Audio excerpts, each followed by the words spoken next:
Hello, welcome to a brand new video. This is our second part in our series on the political Enlightenment philosophers. In the previous video, we discussed Thomas Hobbes, and today we'll discuss the 17th century English philosopher John Locke.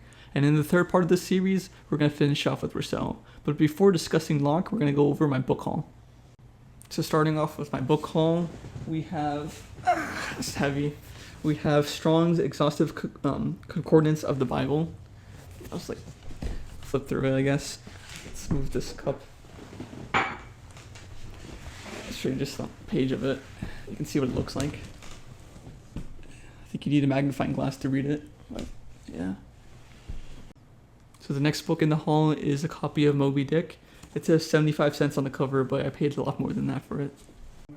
So next in the haul we have another copy of the Dialogues of Plato and the Republic. I have a couple copies right behind me of his Dialogues and the Republic, but it doesn't hurt to have another translation. So next we have complete games of Tal from 1936 to 1959. He's one of the most famous chess players of all time, and he's known for his sacrificing his pieces like his queen or his knights just to make the game more exciting for the audience. And has, if you can see just different games of his. Next you can try to try to see what the best move is, and maybe you can compare it to what modern engines say.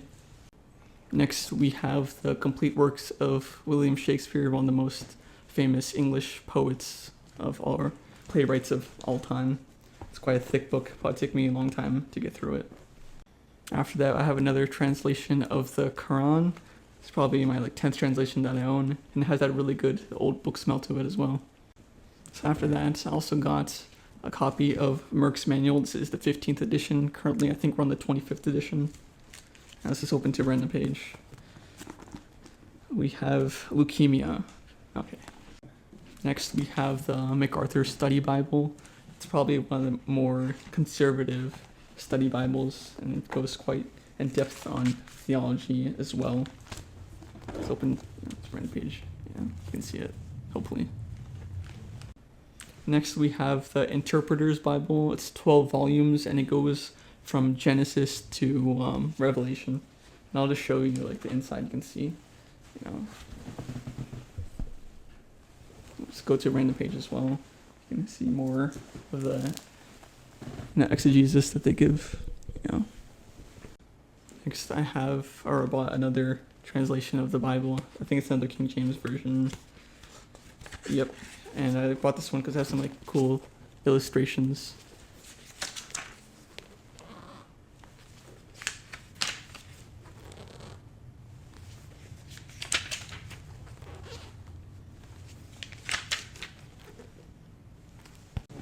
So next we have this really old Bible that I also found, and it is from the year 1869, and it's also another King James version. And I thought it was cool that has some pictures inside as well.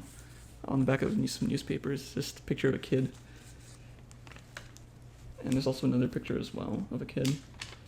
But yeah, look at the text as well.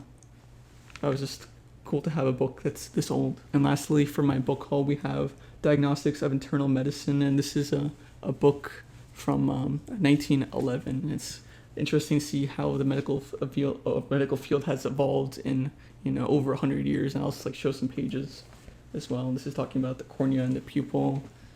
It's probably hard to see, and so it was interesting. We learned about the cranial nerves and anatomy, and it was cool that kids or medical students from 1911 were also learning about the same nerves as well. And it was interesting that they called the vagus nerve. We call it the vagus nerve now, cranial nerve 10, but they call it the pneumogastric nerve. I thought that was interesting how the terms have evolved since then as well. So if you didn't watch the previous video on Hobbes, I highly recommend it for the background information. But in short, Hobbes believed that the state of nature, or society without any government, and that people would be out for each other's throats, and to avoid that we should give up all our rights to a sovereign monarch. So John Locke, he begins with the same presuppositions that Hobbes held, i.e. the pain-pleasure principle, but they come to very different conclusions. And we only discuss in this video Locke's political philosophy, and not his essay concerning human understanding or his different views on religion. So Locke agrees that people instinctually calculate the methods to achieve their own pleasure and avoid pain. And he also agrees with Hobbes that people will try to use each other for this goal. However, where they disagree is where Hobbes affirms that people are out for each other's throats. Locke states that the internal calculations of pain and pleasure is recognized amongst all individuals, and because of that, we must treat each other as equals and be civil, and therefore people wouldn't act in self-interest and they would accommodate each other because of our reason. So furthermore, there would be a minority of individuals who are against this and are in a pursuit of power. And furthermore, what one believes is best could be contrary to what another person feels is best for their community or for their own self-interest, and this could lead to civil war. So Hobbes says that people would naturally turn towards creating a government to whom that people would submit to. So John Locke, on the other hand, believes that creating a government will be calculated like any other pain or pleasure.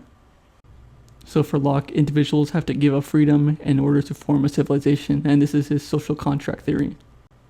So in nature, people have the God-given rights of life, health, liberty, and possessions, and they could either give it up or let it be controlled under a government if they believe that their rights would be better protected under it. And one has a greater assurance of keeping their property if there's laws and police protecting it. And let's discuss what John Locke meant by the property.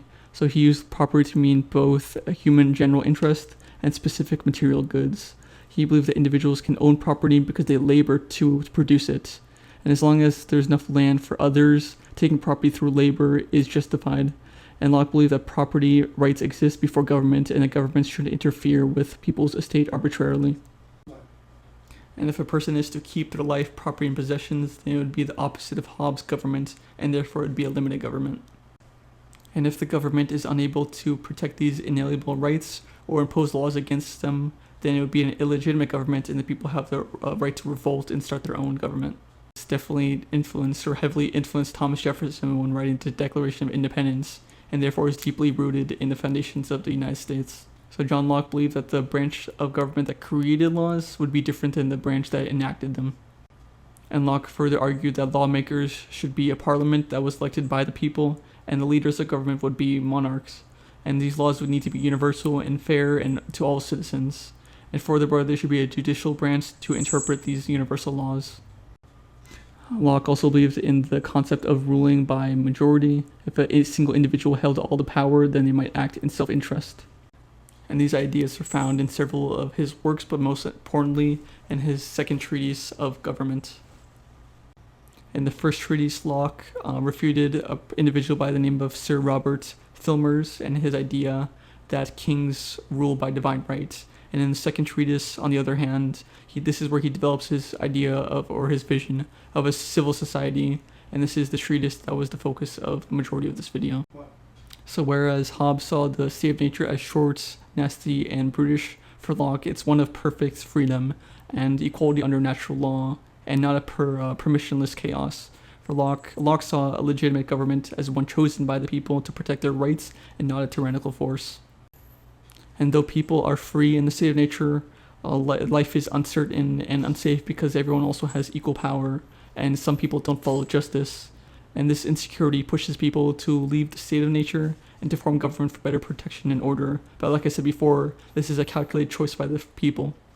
And that brings us to the end of this video, and hopefully that made sense to you. And like I said, in the third part, we're going to move on to Rousseau as well.